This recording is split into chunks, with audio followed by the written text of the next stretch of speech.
start, as we've got a big topic going back many hundreds of years and quite a number of exceptional speakers. So welcome to this exceptional panel. I think our topic is triggered by what we see as the rising tide of anti-Semitism. I can only really speak for the UK and for Europe, but just to set a little context, I'll just tell you the Community Security Trust in the UK that focuses on these matters, on security for the Jewish community here and raising these issues. They've recorded 1,308 anti-Semitic incidents in the UK between January and June in 2021. That's a 49% increase on the same period in 2020 and the highest recorded in the first half of the year. And the number was so high in May, 639 incidents, that they called it the month of hate, the highest number of incidents in any month that they've ever recorded.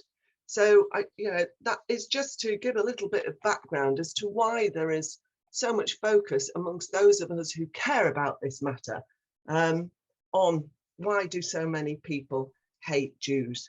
We have a fantastic panel. I won't go through everybody because that will take up about 20 minutes. But I think most people in the dialogue know all of you. So I'm going to start and I'll go, maybe we could do 5 minutes each on introducing your thoughts on this topic, addressing some of the reasons why you think so many people, or do you think so many people hate Jews? Okay, I was going to start with Mary as a 10 years as chair of the dialogue. I thought it'd be a good place to start. Mary. Thank you, Joan. Look, Michael Danby and I will probably speak from the Australian point of view, and Michael will have more expertise than I will outside of the party. Can I just say, here in Australia, the issue usually of the Middle East and sort of, if you like, the sort of anti-Semitism, etc., in the political context, I think has been seen more as, the dispute between Palestine and Israel. There certainly would be experiences of anti-Semitism, but I don't think it's as prevalent in Australia as it is in the UK and the experience you have there. I certainly think that we have lost, or Israel, if you like, or the greater Jewish population has tended to lose the public relations war. From the time of having academics in universities who have all been spouting a very pro-Palestine line, I think you've had generations of students come through and are in the media these days who hold that same line. And so I think that particularly with social media, people can hide behind the anonymity of that and say horrible things. I would suggest that there's not only hate to Jews, but there's hate out there in lots of quarters at the moment. And whether that was unleashed by Trump, but it's certainly there, and you find it. And I would argue that there is at the moment almost a rampant atheism, which is anti any religion except perhaps Islam. It's tolerated, but Christianity is out the window. It's hated too. Jews are hated as well. There's a really strange thing happening in our society, and as everybody's got more sectionalized, it's almost become as though if you're not one of us, you're the enemy. So there is a lot of hatred, and I don't know quite what we do about that, how we stop it. However, I would argue that in Australia, and I'll come back to this later, about what's happened at our conferences and how our policy has changed a little bit.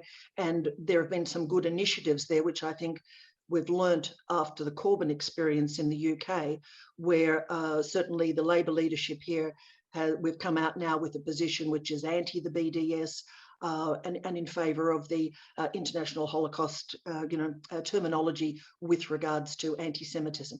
So those sort of things have happened on both sides of politics now in Australia. So that side is good, but I'm sure Michael Danby would have more experience with anti-Semitism and observing that, because he's closer to the ground on that than I would. But that's just my comments for now. Thank you, Mary. Thank you very much. Can I come to Mr. Avi Dichter next? I'd just briefly say, for anyone who wasn't aware, that Avi was a member of the Knesset for the Likud Party. He served as chairman of the Foreign Affairs and Defence Committee. He served in a number of different ministerial roles, focused on defence and security, and is a former director of Shin Bet. Avi, very welcome. The floor is yours. Thank you very much to all of you, and especially to the moderator, Joan. I don't think that there is a better day to demonstrate anti-Semitism than today, because today it's December 14th. It's the day that Hamas, 34 years ago, sorry, decided to establish the terror organization, which is a pure anti-Semitism organization, focused, of course, mainly on Jews. If you take the charter of the Hamas, written in 1988, it said over there that if the last Jew is trying to hide himself behind a stone, a rock, or a tree, so the tree or the rock should call anyone who is around to come and to kill the last Jew. So it demonstrates, I think, anti-Semitism at the last version of what's going on here in the Middle East, in the ocean of Muslims in general and Arabs in particular. Of course, we have a large variety of reasons why so many people hate Jews. Judaism began with Father Abraham 3,800 years ago. And Jews brought to the world the belief in one God, brought the week of 7 days when the last day is not a day of working. And of course, the 10 Commandments that brought many values to our lives. It was expected that Judaism and Jews and Israelis will disappear like it happened to other peoples in our region 1,000 years ago. The Amorites, the Hittites, the Jebusites, and some other people who disappeared, but we don't. Of course, the first exile 2,500 years ago, 600 years ago, and then the second exile in 2,000 years ago, and the Holocaust, where 6 million Jews were murdered just because they are Jews. I myself, I carry the name of my grandfather. I grew up with no grandfather, no grandmother, no uncles. All of them were murdered by the Gestapo in August 1942 in a mass grave in a very small village in Poland that became the Ukraine. And it was expected that after so many hits and catastrophes, we shall disappear, but we don't. If we take in 1903, under the Tsar in Russia, when the protocols, the document, the most anti-Semitic document was written, the protocols of the elders of Zion, that it was not just fake news, it was fake history. And it was a very inspiring document to the Nazi regime later. Of course, another reason, we in Judaism, we say in two events during the year, Leshana Haba b'Yerushalayim, next year in Jerusalem rebuilt. We say at the end of Yom Kippur and at the end of and in the Haggadah of Pesach, Passover. By the way, even though that we have a country of our own for 73 years, we still say it even here in Israel, Leshana Haba b'Yerushalayim, next year in Jerusalem. I think we are different than the other countries in this region. We are only 7 million people in an ocean of 600 million Muslims around, from Morocco to Afghanistan, from Turkey to Yemen, amongst them 420 million Arabs. Of course, when we say anti-Semitism, we don't mean hatred against Arabs. We mean all of us. We understand it's hatred against Jews. I think it's very equivalent to the hatred against the whites in many African countries. We have, of course, we have built which is another reason for maybe for hating Jews. We have built our country against any political and military logic. And Israel is taken as a regional superpower. All forecastings of a majority of Arabs in our country became wrong. Our economy is a prosperous economy. We have $44,000 per capita GDP. It's like in England. And of course, we have labeled our situation here in a basic law that I personally mentioned to pass it just 2 years ago, Israel, the nation state for Jewish people. And it's all probably raised some hatred against Israelis in general and Jews in particular. If you take the textbooks in the Palestinian Authority, that these textbooks are full of hatred against Jews and simple fake news and lies. Jews are the enemies of Islam, calling to destroy the state of Israel and to expel or to kill and expel the Jews from this land. Of course, a tough rejection to the peace accord, even with Egypt and Jordan, and let alone the last Abraham Accord with the Emirates and Bahrain and Sudan and Morocco, which is very important to mention that even amongst the Arab members of parliament, of Knesset, they voted against the peace accord, the Abraham Accords. But it's, if you take the maps in those books that young pupils are learning from. So the maps speak about the land of Israel, which is without the name Israel. It's the name Palestine, as if there is a state of Palestine. And no city, Tel Aviv, for example, doesn't exist in those maps. Of course, there are some other absurds, but trust me, and I want to conclude it with this point. You know that there was a survey in East Jerusalem amongst the Palestinians who live in Jerusalem. We have 35% of the inhabitants in Jerusalem are Palestinians. And there was a survey launched in Ramallah that asked the people in Jerusalem. A few years ago, a friend from Ramallah told it to me. He said they asked the question, are you ready to move to live in any Arab democratic country? As if there is an Arab democratic country. I said, all right, what were the results? And he told me, Avi, you won't believe, 80% said no. Well, very important, but what about the rest? He said, 20% are liars. And trust me, I'm in this business for 50 years. In dealing with Palestinians, with Arabs, I've never found even one person, neither among the Israeli Arabs nor among the Palestinians in Jerusalem, not even one person who agreed to move voluntarily to any Arab country, including the Palestinian Authority, except those who were connected with terror organizations like Hezbollah or with Iran. Even one of them was a member of the Knesset, and he left just before we put him in custody.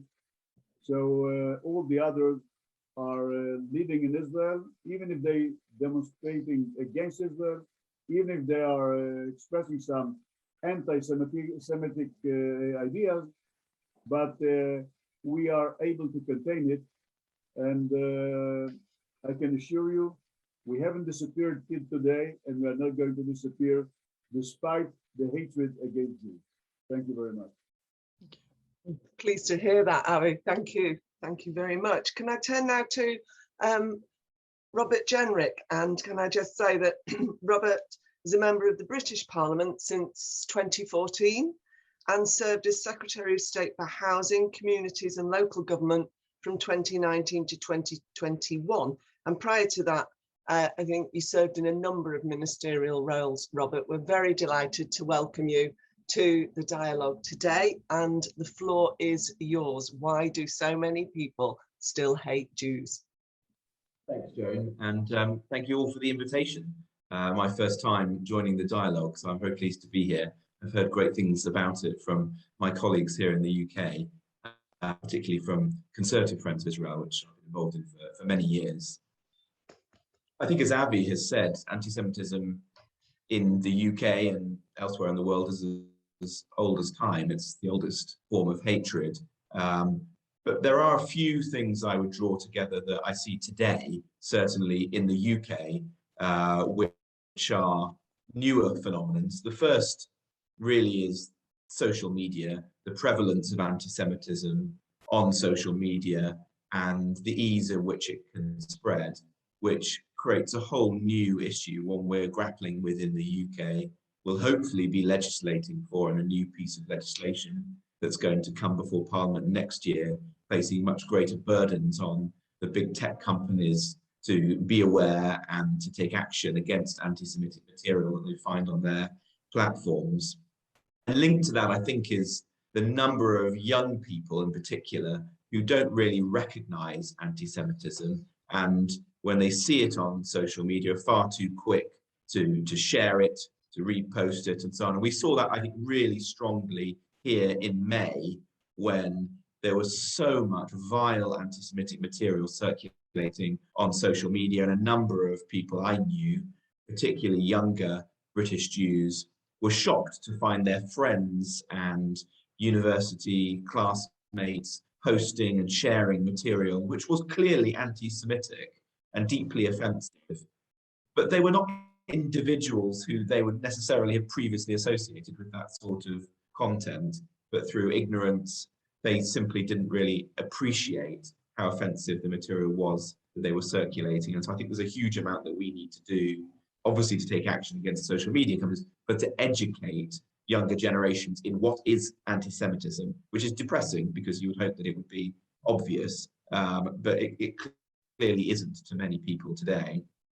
Secondly, I think in the UK, as in I think some other countries, we have a heightened debate about race and discrimination, which is not necessarily a bad thing. You know, there's much to be welcomed about that.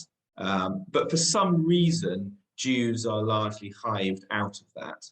And you may have read the book that's been a bestseller here in the UK by David Baddiel, Jews Don't Count. There is a sense that in some of those debates, for some reason, the Jewish community and anti-Semitism is treated as different and other to the other serious forms of discrimination and racism, which members of the public and particularly institutions are so focused on at the moment and trying to tackle. We saw that recently here, where a university in London, Goldsmiths College, decided to create a separate stream for I think what they call white students and issues, and they to protect discriminating against groups, and they chose to put Jews into that as if there's no discrimination against Jewish students, which is obviously very surprising. I think the third thing that we've seen here is poor practice, sloppiness, ignorance, and outright anti-Semitism in public institutions, and that's not been confronted sufficiently in recent years. We've seen that in universities in particular, where there's been some very shocking incidents, actually.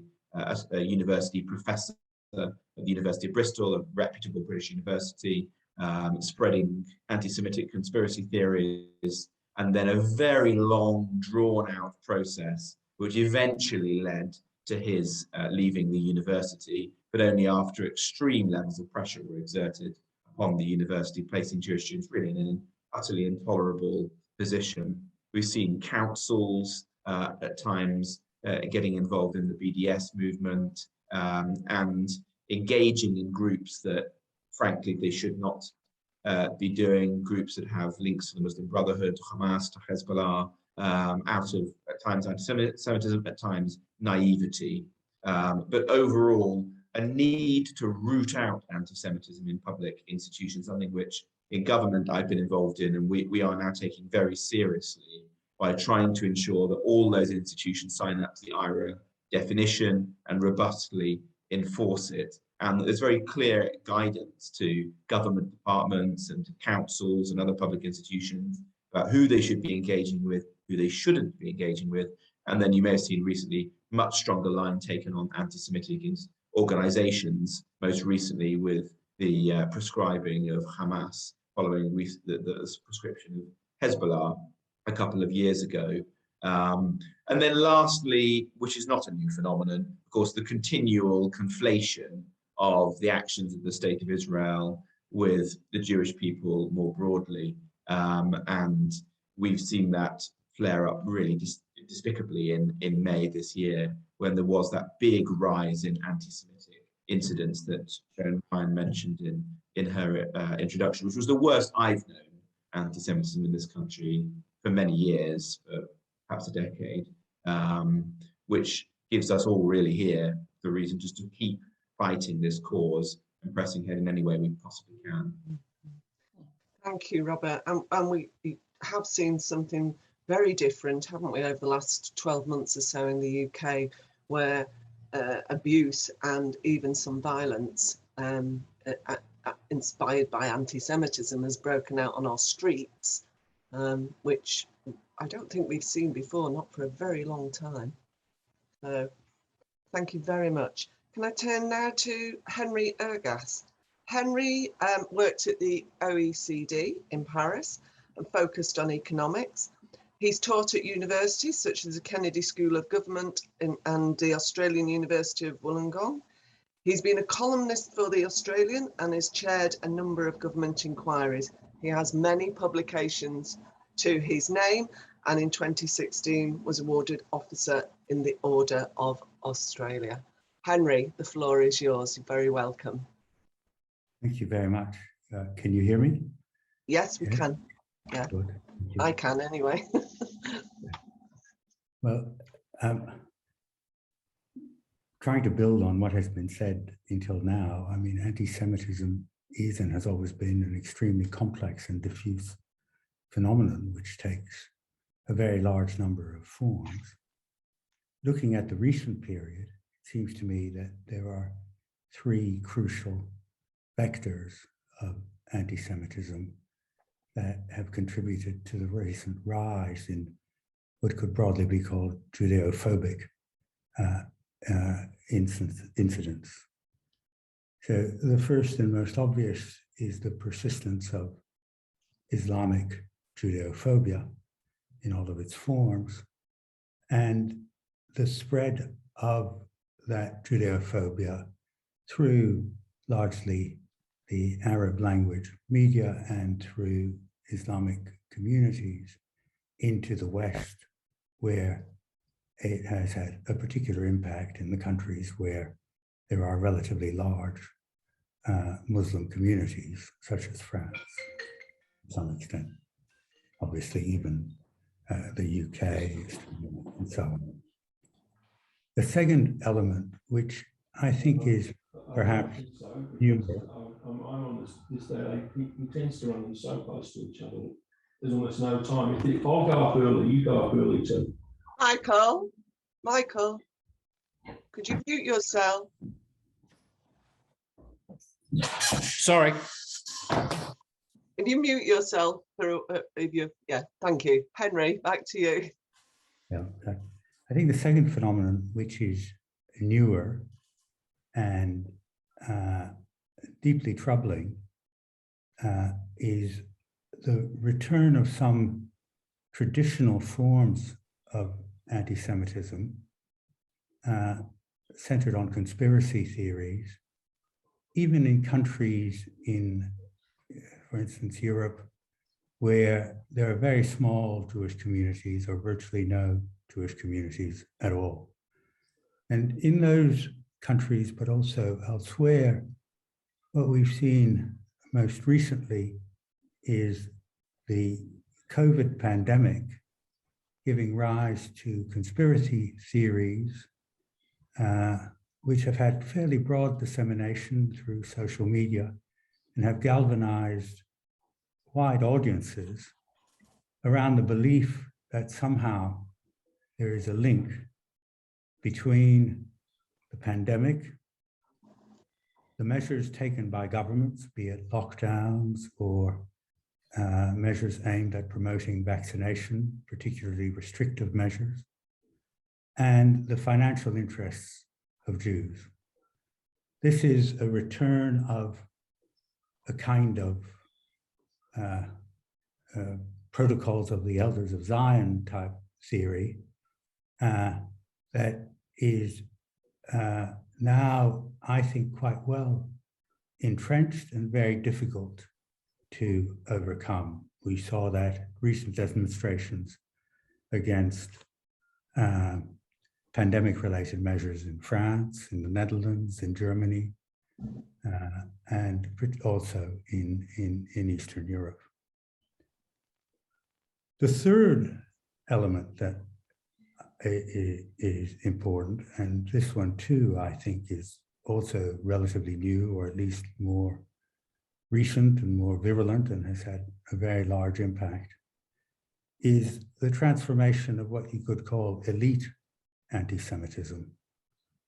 Now, traditionally,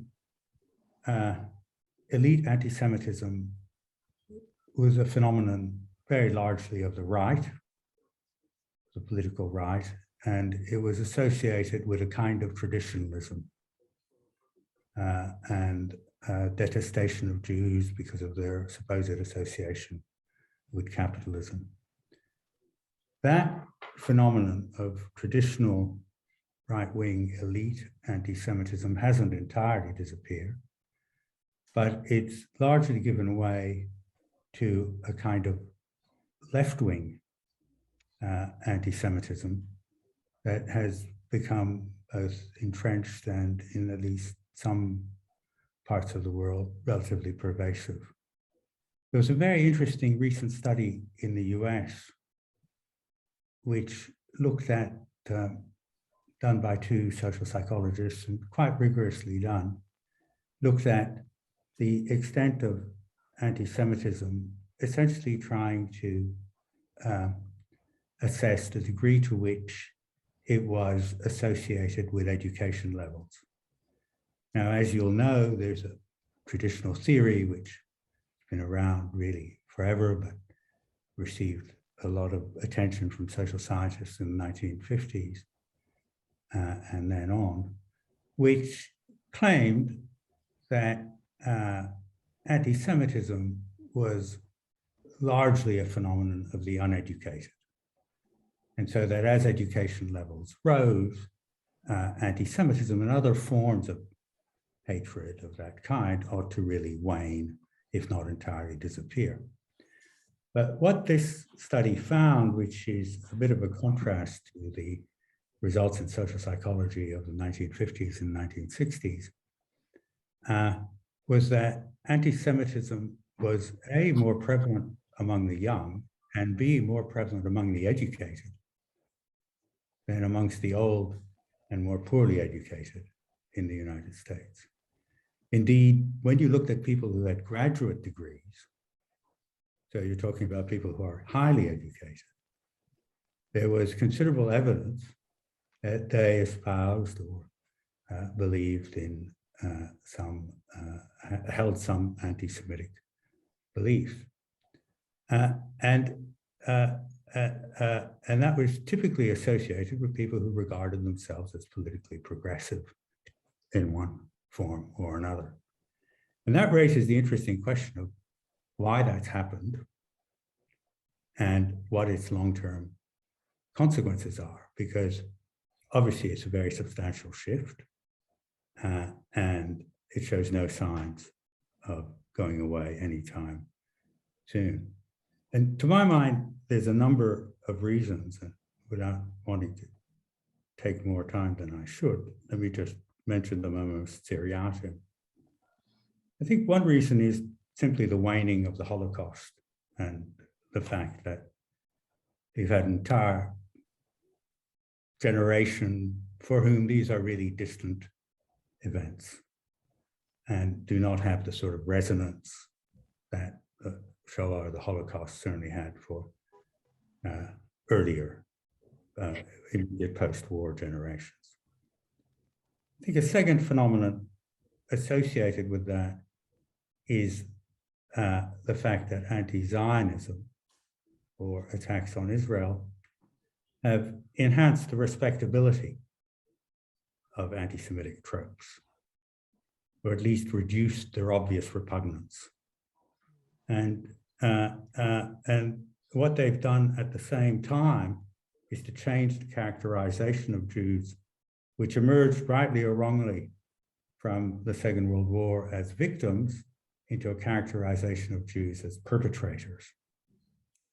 And that has then associated Jews with the other perpetrators of the vast number of crimes which the West is alleged to have committed.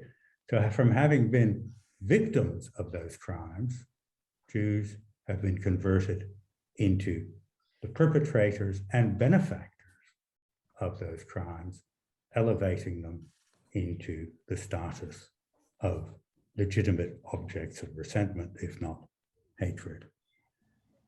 I think a third important factor is the decline in universalism in the left and the rise of a very aggressive kind of anti-Western secularism.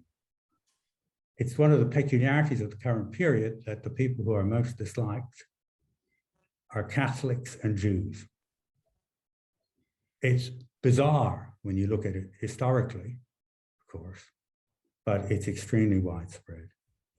And the final element in it are the peculiarities and paradoxes of identity politics, where whilst identity politics is a very broad phenomenon that contains all kinds of sins, one element of identity politics, to my mind at least, is the notion that identity is both crucial, but is also an element of choice.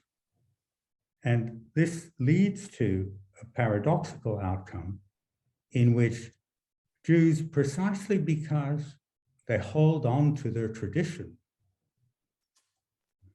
are viewed as in some ways being despicable or being a proper object of dislike. And so when you put all of those trends together, I think we do face a situation which is very dangerous and one to which there are no easy solutions. Thank you, Henry. Thank you very much indeed. And echoes back in a way to what Abby was saying about we're still here. I think there are those who question why are you still here, and focus on those traditions and that identity as a negative. Can I now turn to Michael Danby? Michael, welcome. It's lovely to see you. Michael served 7 years as Labourer, 7 terms, 7 years, an awful lot more than that, Michael. I'm sure you've got the scars to show for it. Michael served 7 terms as Labour MP in the Australian Federal Parliament.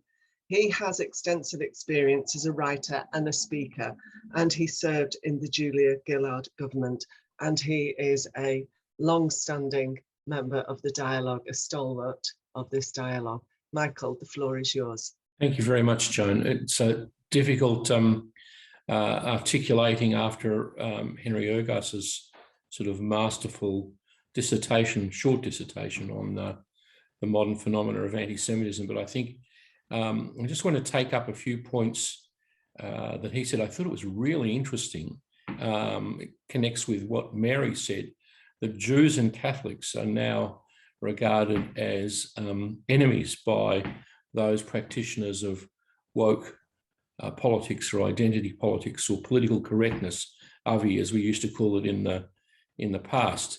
I don't think that phenomena is as strong in Australia as it is in Britain or the United States. I have to say, Joan, in the UK's defence, in your defence, what a wonderful victory it was for the British people to defeat Corbyn.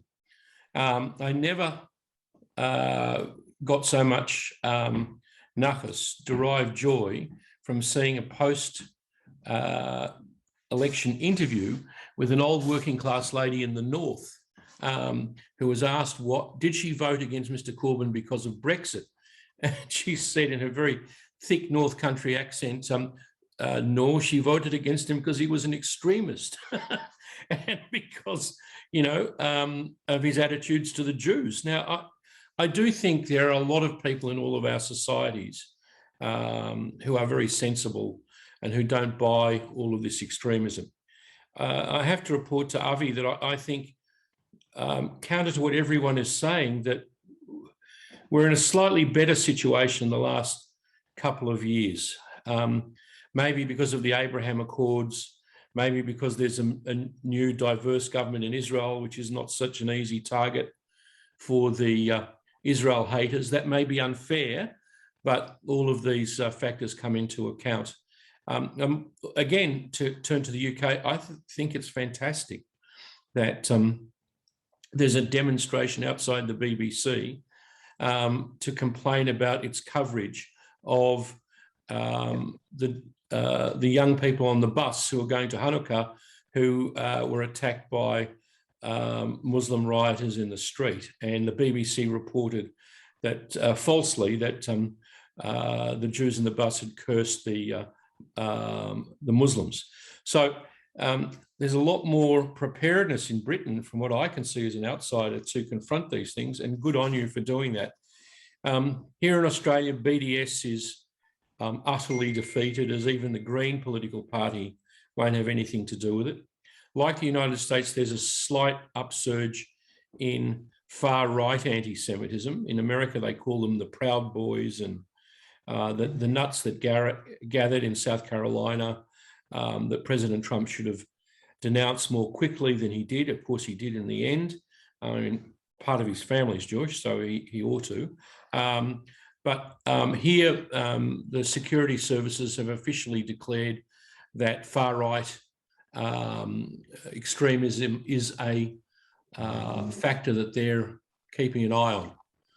In fact, I think they said it was, over 30% of their surveillance work. So it gives you some indication. But the Abraham Accords, the new government have all, I think, ameliorated the extreme anti-Semitism, anti-Israelism that we saw a few years ago. Of course, it's still going strongly, and it's probably, down from 100% to 90%. I think we've all, through organisations like this, helped each other, not just with networking, but with international phenomena like the IHRA definition. Mary and Michael and my son and a friend of theirs, Eric Roosendahl, did a fantastic job to get this adopted by the New South Wales Labor Party, which has traditionally been, Avi and Henry, the most anti-Israel branch of Labor, even though it's not a left-wing branch, it's a right-wing branch of the Labor Party, very strongly associated with Islamic extremism in some of the branches in Western Sydney. So I see the main danger of anti-Semitism being actually in the United States, on the campuses, in the academia, in BLM, amongst the woke who argue for intersectionality, which is the ideology that believes if you're a black person in Chicago suffering discrimination, you have to go to demonstrations and chant from the river to the sea, Palestine will be free. Of course, these causes have nothing to do with each other. And African Americans are being exploited by woke extremists to get them to believe that. I don't think many of them do. And, I'm slightly more optimistic than I was. I see BDS all around the world as in a retreat. I see the IHRA definition as a very good definition. I also have to say, Avi, I've never seen Israel stronger demographically, technologically, economically. I noticed just the other day that Israel's GDP is something like 430 billion, whereas South Africa, resource rich but utterly corrupt, is but 310. So pretty good for a country of 9 million people. And I think that optimism, that technological capability, all of it sort of is having some effect. And I just say, working together on BDS and IHRA, Australians, Brits, people from America, Israel, it all has a big effect. And we should keep doing it because it's keeping the barbarians at the gate. Absolutely, Michael. I think working together, and it prevents people feeling marginalised. And often when you stand up on these issues, I experienced this in Parliament. I look behind me and there'd be nobody standing up behind me. There'd be three of us like a tag team, really. Louise Ellman, as you know, Ian Austin and myself. They'll stand up on anti-Semitism, but they would not stand up for Israel. Can I pick a few points up there and just put one point to you, or whoever wants to come in on it, but I'm picking it out from a little bit of what everybody said, and it started with Mary. And Mary, you talked about what's changed in the Australian Labour Party and the position of Albizi now. And of course, we've seen a change in the Labour Party, thankfully. I agree with you, Michael. That was, you know, if you're a Labour person, it should have been a very depressing result, December the 13th, 2019. But the thoughts of having a leader in the in number 10 who allowed anti-Semitism to run riot was more than any of us could countenance. But this is, you know, we see now Labour Party, like you've said about BDS, Michael, Labour Party, Keir Starmer has come out very solidly against BDS. He's come out very clearly against anti-Zionist, anti-Semitism, a link that hadn't previously been made in the Labour Party. So I think these moves are important. But we mustn't forget there's anti-Semitism from left and right. And I wanted to ask you all about what you think about the kind of cult-like link between the populist leader and how it is strengthened by the unwillingness of others who should know better, who choose not to speak out, the silence of many mainstream politicians who fail to call out anti-Semitism as they would other forms of racism without thinking twice about it. I think that's a major problem. How do we confront this? And this link between populism and social media that Robert raised and focused on. How do we confront this populism and this link with social media and this lack of leadership from those who should stand up? Who'd like to jump in on that? Mary. Well, okay. I think there's so many points there, Joan. I'll just tackle a few from our experience. I think in Australia, Anthony Albanese went across to the UK and met with Corbyn on many occasions because we see photos of him meeting with him. But I think the realization, and I mean, Anthony is from the left of the Labour Party, but I don't think it was just the realization of Corbyn's defeat. I think he began to realize that if he was to ever be serious, and we have to have an election here in Australia within 6 months, it was a realization that he had to mature and stand up on these issues. And so a number of people, including my husband, Michael, spoke with him. And, you know, there was then the understanding. He's always been, in fairness to him, he was always against the BDS, but he's now made that public.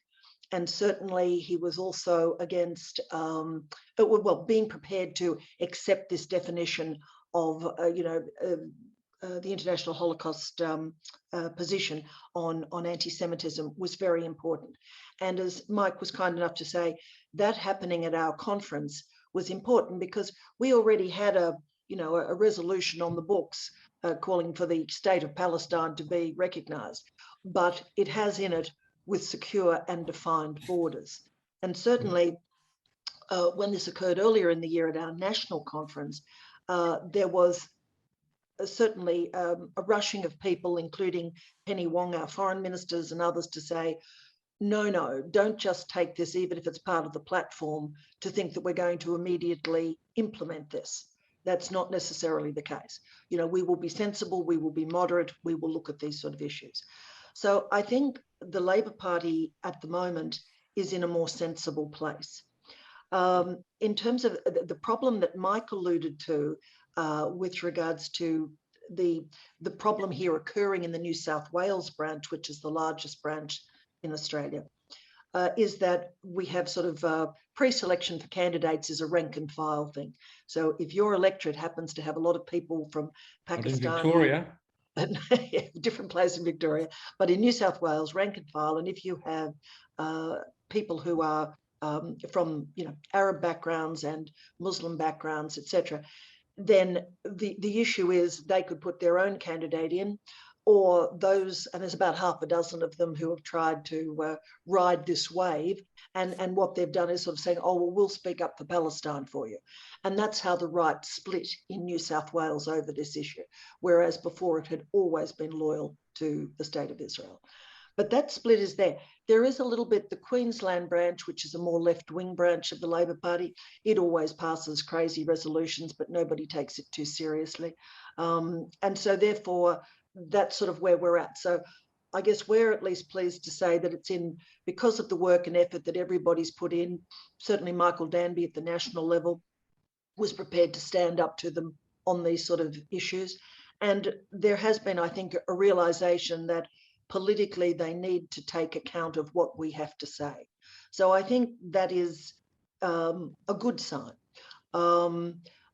And I accept what Mike has said too. I think that it's not as rampant here as it clearly is in the UK and obviously in America and places like this.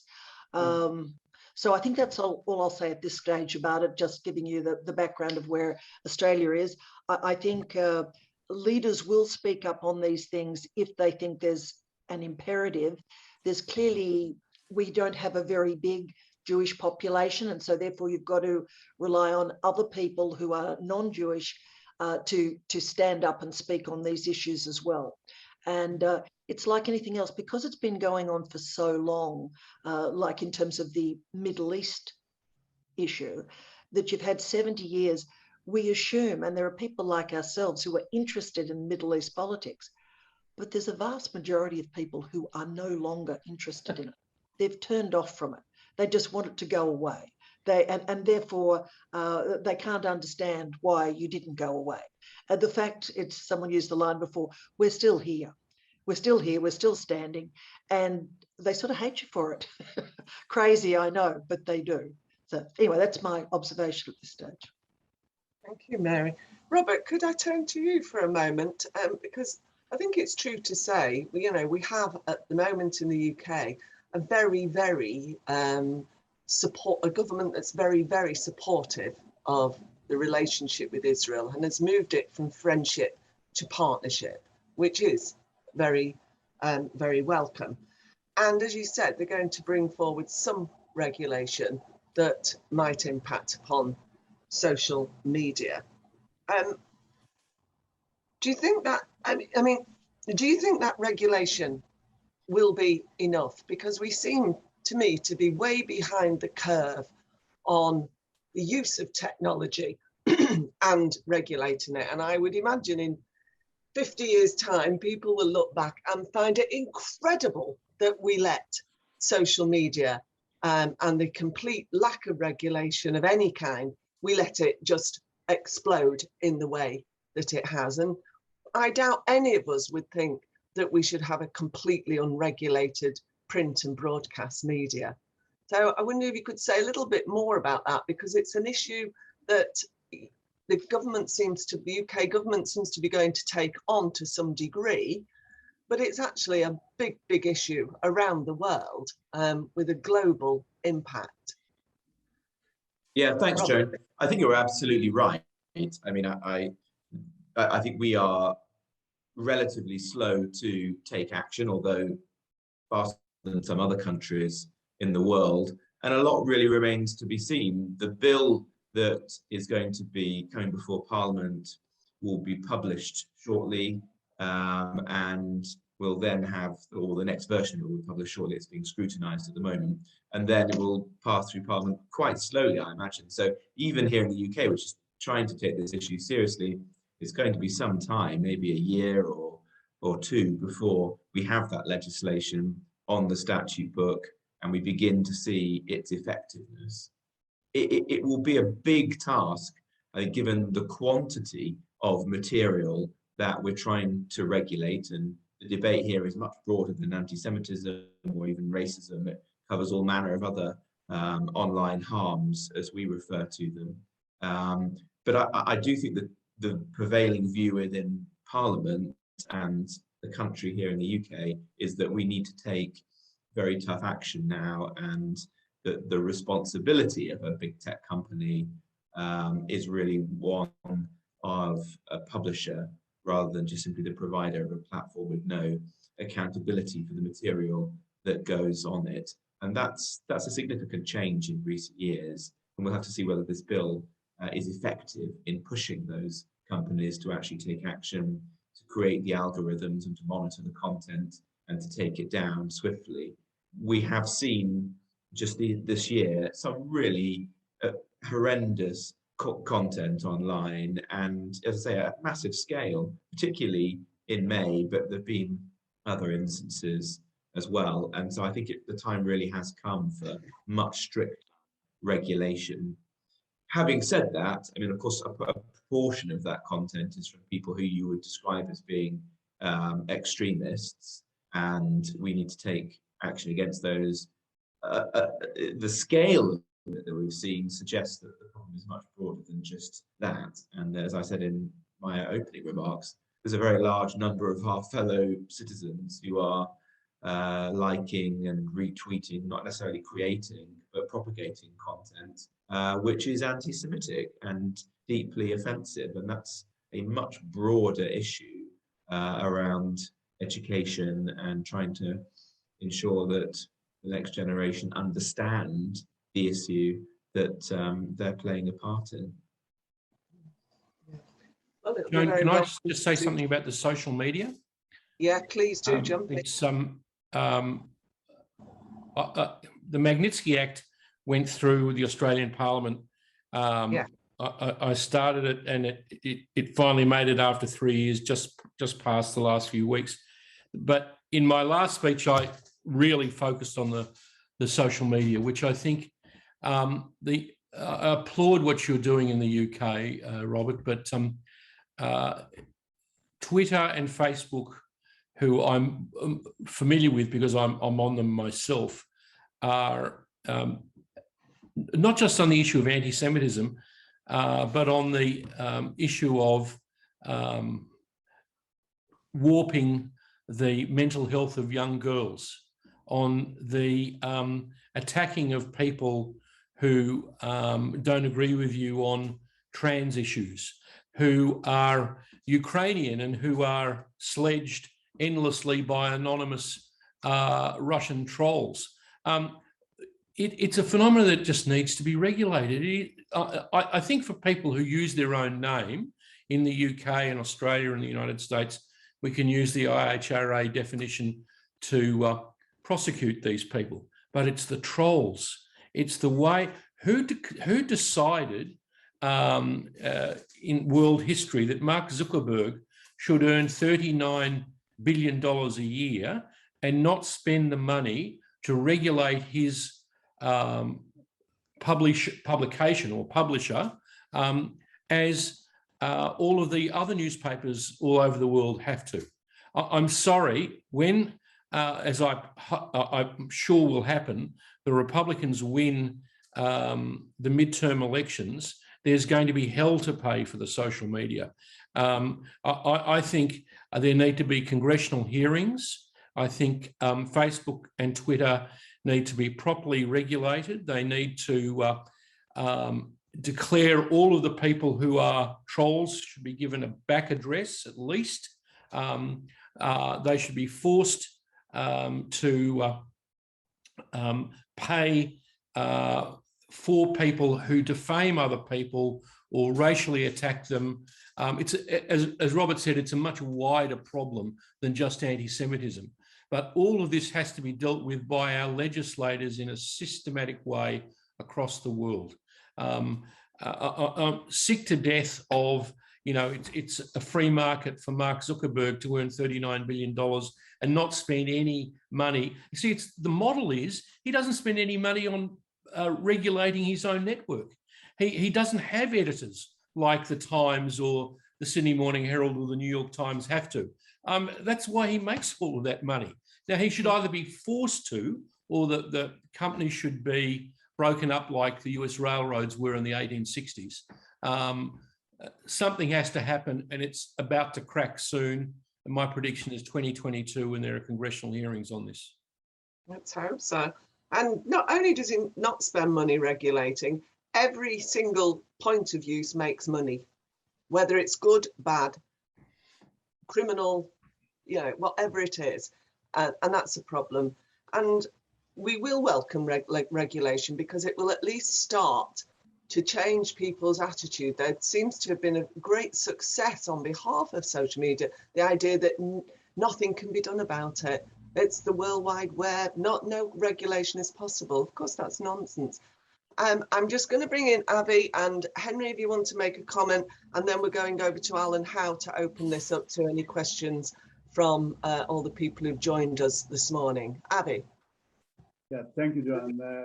You know, if I just continue the regulations issue that Michael just raised, I would say that if we are trying to ask ourselves, how come that 73 years post the independence war and post the establishment of the country, we still have a definition of refugees amongst the Palestinians. Now, why I raise it when it comes with the hatred towards Israel and towards Jews in general, because you know, worldwide we have the UNHCR, the organization who takes care of the refugees under the United Nations, of course. That takes care of 72 million refugees all around the world, with 12 employees, with a budget of $8 billion. At the same time, you have UNRWA, who takes care of 5 million Palestinian refugees, with 31,000 employees, with $1 billion budget. Now, it's an absurd that when you ask yourself, how come that the United Nations, through UNRWA, is practically sponsoring a huge wave of anti-Semitism or anti-Jews from refugees.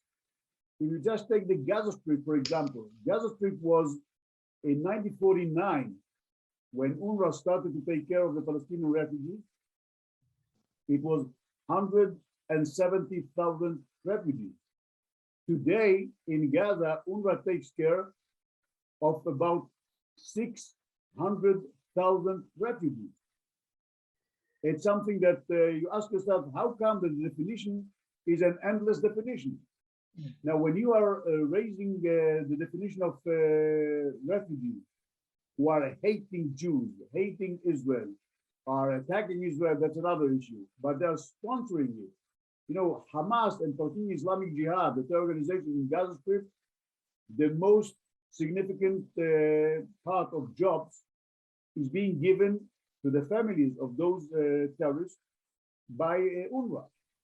It used to be with Fatah organization and PFLP, Trans-Liberation Organization, under the PLO, up until the Gaza Strip was taken in a military coup by Hamas. And now, of course, the majority of their employees are from the ranks of Hamas and Fatah. I'm telling you, it's an absurd that we, the whole world, under the United Nations, we are sponsoring it. another aspect of anti-Semitism, and we cannot run away with it. Yeah, it's sure. not a secret that within Islam, you have many things that demonstrate a kind of anti-Semitism. It's not just against Jews, but it's mainly against Jews. You know, every Muslim worldwide is praying 5 times a day, 5 times a day, a prayer which is called Surah Al-Fatiha, which is a very short prayer that is being said in all 5 prayers during every day by every person. I wouldn't find, and nobody will find any Muslim worldwide that doesn't know this prayer. And this prayer, it's the bottom line says that it honors God about helping the right people, etc., etc. And it said, give us the honor to those who are following you, except those that you are angry of and not following you, which means Jews and Christians. Now, it's well known by every Muslim. Now, that's the roots, that's the spring of anti-Semitism, and it's 5 times a day by children, adults, men, women, and we have to think very, very profoundly about it as a root of anti-Semitism. Yeah, I mean, I don't know, Henry, do you think that does that relate to the Islamic Judeophobia that you raised with us as your first point? I think so, yes. But really what I wanted to say, if I may, Joan, was to come back to the issue of social media. And it seems to me that a very important aspect of that, and really one of the things that we have to focus on when we consider what to do about it, is how we balance freedom of expression on the one hand with regulation on the other. Yeah. It seems to me that a very important aspect of social media, and that what it has brought that has really changed, is not merely this instantaneous connectivity on a vast scale, but also anonymity, possibility of anonymous communication, which previously was effectively much more restricted. It's got to be stopped. And we all know that in the Bible, Adam and Eve get names or are given names after they have fallen for the first time into sin. And the relationship there is obviously between having a name and taking responsibility for your action. A name is ultimately a way of being held accountable. And what anonymity does is it removes that relationship between your deeds and your words on the one hand, and you as a responsible individual on the other. And that's why when you look at this issue historically, it may seem somewhat odd, and I'm surprised that people don't know more or don't realize this to a greater extent. But the great people we view as champions of freedom of expression, John Milton, John Stuart Mill, Charles Dickens, all of them wrote significant tracts in favor of the regulation and restriction of anonymity. And they did so because they believed that anonymity was a form of poison. It allows people to say things which they would never otherwise say. And then once those things are said, they become part of the norm. And so the struggle we face is how to deal with that, whilst at the same time recognizing that there are some people for whom anonymity may, in some narrow circumstances, in my view, be legitimate. Can I just make one further observation, which is this? I have no doubt that social media has aggravated many underlying problems precisely through this mechanism of anonymity. But at the same time, I find it deeply concerning that there are so many people out there who hold these views. Clearly, if they express them, it's because they hold them. And that comes back to the question which we've been grappling with throughout this session of how we deal with that brute reality which social media may worsen, but is in a sense the distorting and enlarging mirror of. And to my mind, that also then comes back to a broader political and social trend, which is the increasing tendency to view everything in friend-enemy terms. Yes. And this pervasiveness of this friend-enemy mindset, which then acts as a poison in the relationships between people, destroys civility and undermines our ability to live together. And unless we can give some careful attention both to the phenomenon itself and to its root causes, and on that basis identify realistic ways of dealing with it, then I do think, though I share in some respects some of Michael's optimism about the situation in Australia more recently, but even accepting that optimism, I think there are real problems that we desperately need to address. Absolutely. And I think it's that desire to be optimistic. Can I refer to for these Henry's problems. words? If it's possible, just to refer to Henry's words. Well, can I just bring Alan in, and he will come to you, I'm sure, because he has questions, and we've eaten into the time for the broader audience, Abby. We do want to hear this, but if I bring Alan in now, I'm sure he'll come to you. Is that okay? Thanks, Alan. Joan. Yeah, thank you.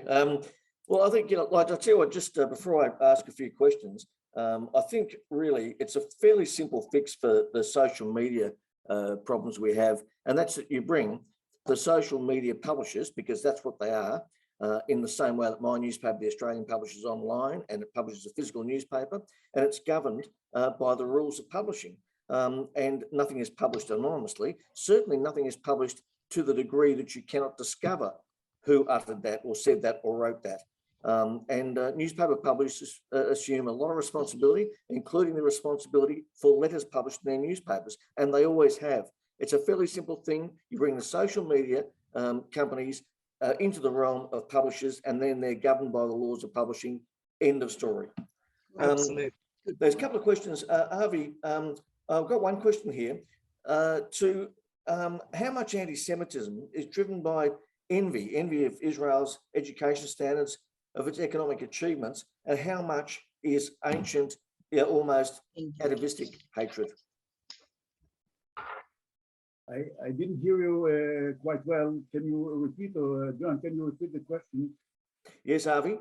So I'm asking, one question that we've been asked is how much anti-Semitism in your region is driven by envy of Israel's education standards, envy of its economic miracle, and how much of it is an ancient, almost atavistic hatred?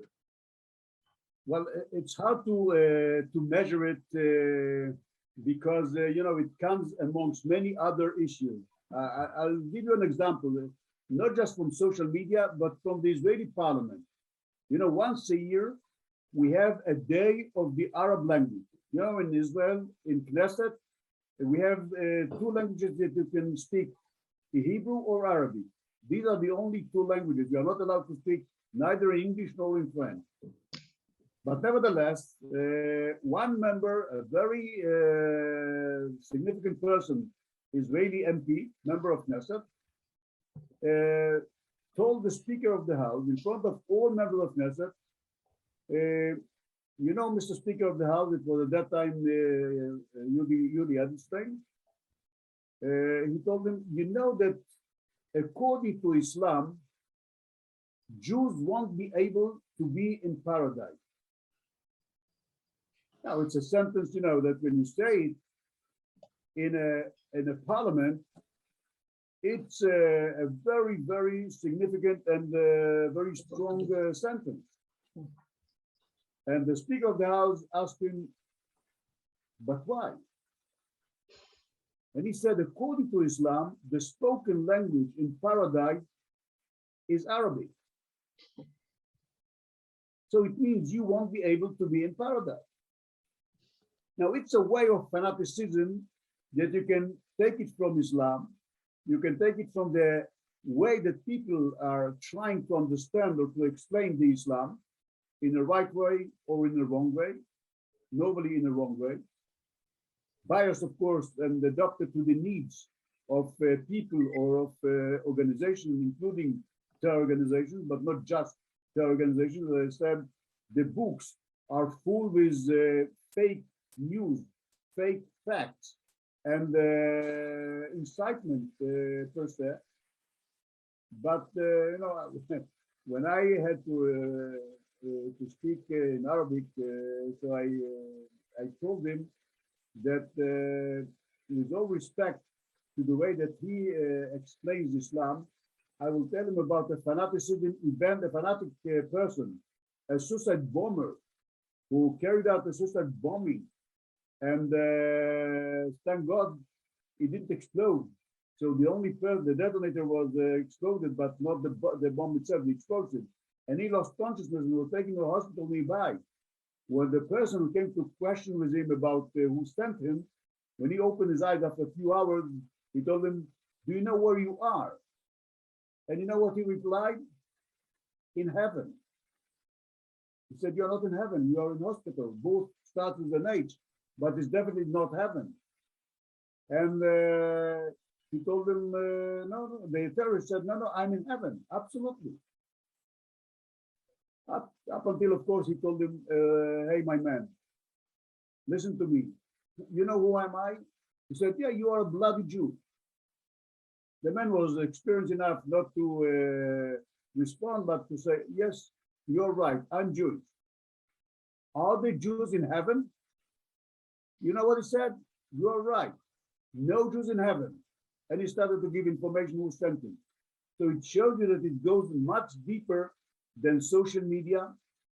It goes much deeper than just envy of Israeli successes, economically, security,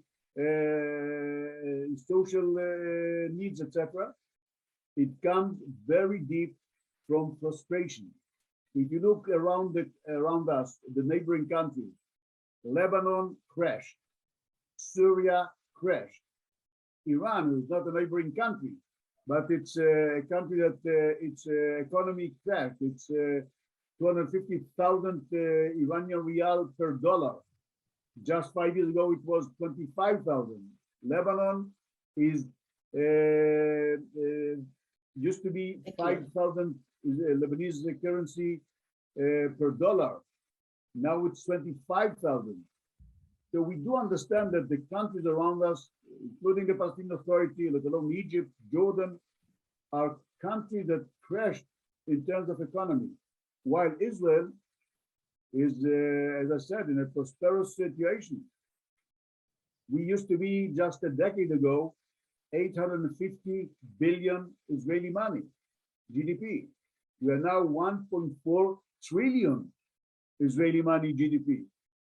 And if you take, for example, the Palestinian Authority, 27 years after established, the official currency is not the dollar, not the pound, not the euro, not the Egyptian lira, and not the Jordanian dinar. The official currency, 27 years after established, is the Israeli money. So I don't know if it's envy, I don't know if it's frustration, I don't know, but if you sum it up, all of them, and put the source of Islam above it or under it, you get the anti-Semitism behavior, anti-Semitism education, and unfortunately, anti-Semitism activity. Thank you, Avi. I'd like to ask Robert and Henry the next question. And I'll ask it from an Australian perspective because that's the one I'm aware of. So Australia's aid to the Palestinian territories is about $40 million, just less than. And the Australian government says that it has a zero tolerance to fraud, mismanagement, and that money's link with any terror.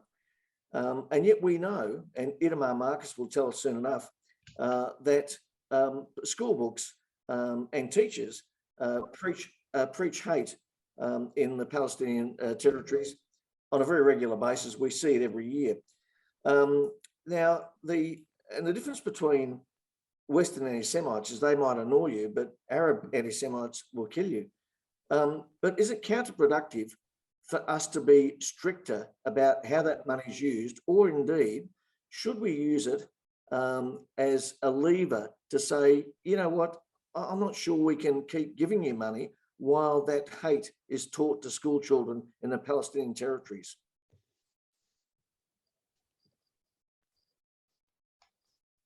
Well, shall I go first? I entirely agree with the point you're trying to make. We've been having this debate for as long as I've been in Parliament. Joan will have participated in debates on this long before I came to the House of Commons. I think progress has probably been made, but not nearly enough. If there were a debate on this tomorrow, the minister in the British Parliament would stand up and say exactly what you've said, that very strict controls are in place, and yet you still see all of the things that you've just described.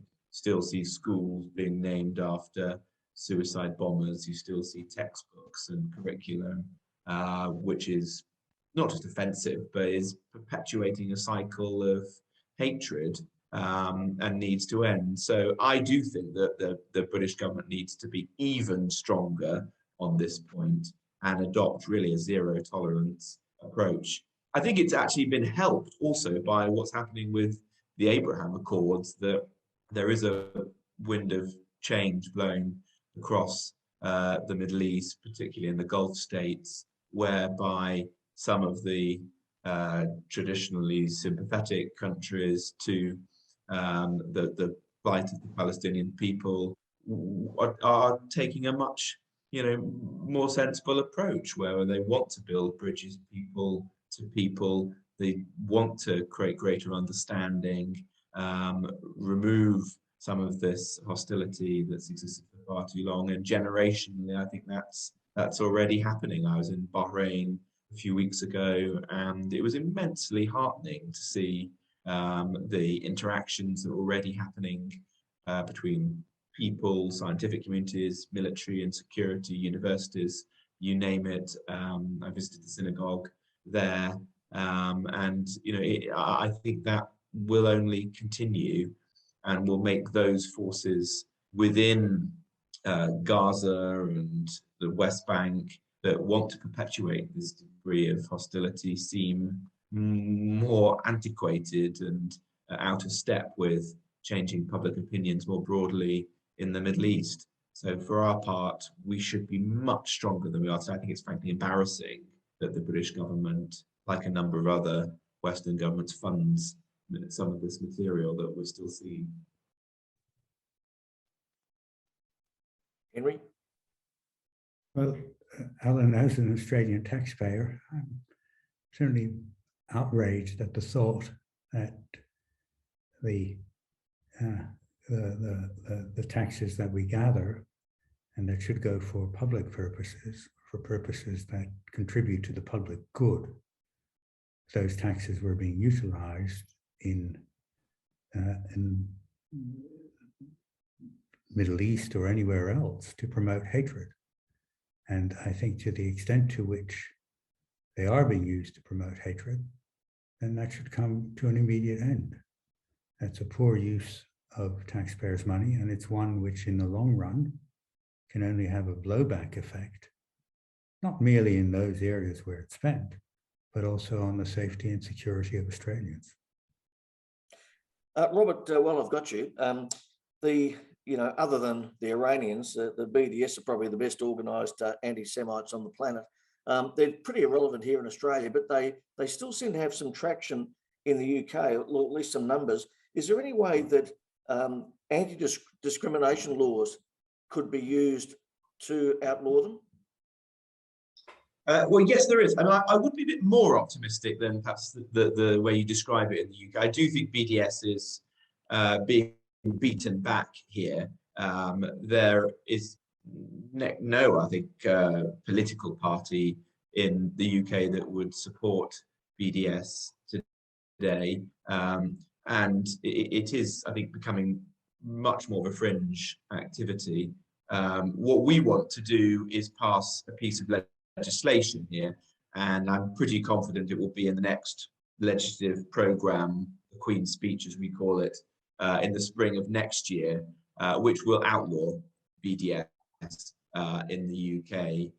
There's a question about how broad that law can be. Obviously, I want it to be as broad as possible so that there's next to no avenue for BDS to continue here. And that would be a very good step forwards. When I was local government secretary, we lost a case in the Supreme Court here, whereby the pension fund of all the local government workers, my predecessor Eric Bickles, who some of you will know, had said that that pension fund couldn't be used, they couldn't apply BDS to the investments there. The Supreme Court here said that it wasn't within the remit of the government to dictate what happens to that pension fund.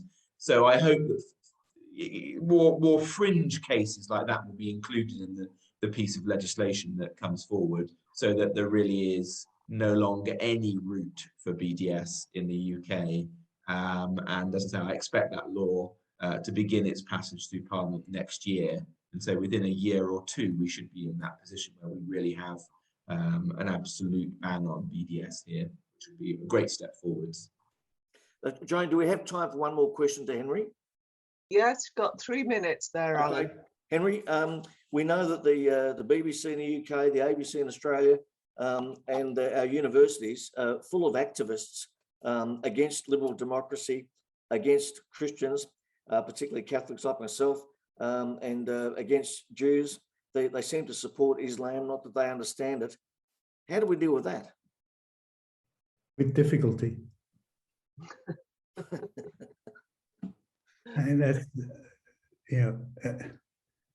ultimately, all we can really do is hold them constantly to account and make sure that there are sensible ways of enforcing their charters, which require them to take a balanced view. And what I think in Australia at least, and I believe this is also the case with the BBC in the UK, though I know much less about it, but certainly in Australia, what we have found very difficult to do is to have a complaints process and an accountability mechanism that has real teeth and that ensures that where it is the community as a whole that is paying for broadcasting, for services of that kind, that it is paying for information content that is balanced, that does not promote hatred and division, and that ultimately is in the interests of the people as a whole who are funding it. At the moment, we have had great difficulty doing that. I think we need to make greater efforts to find a way of ensuring that accountability actually works. Thanks, Henry. Thank you, Alan. Thank you very much indeed. It just remains for me to say a real thank you to all our panelists. I think it's been a fascinating discussion.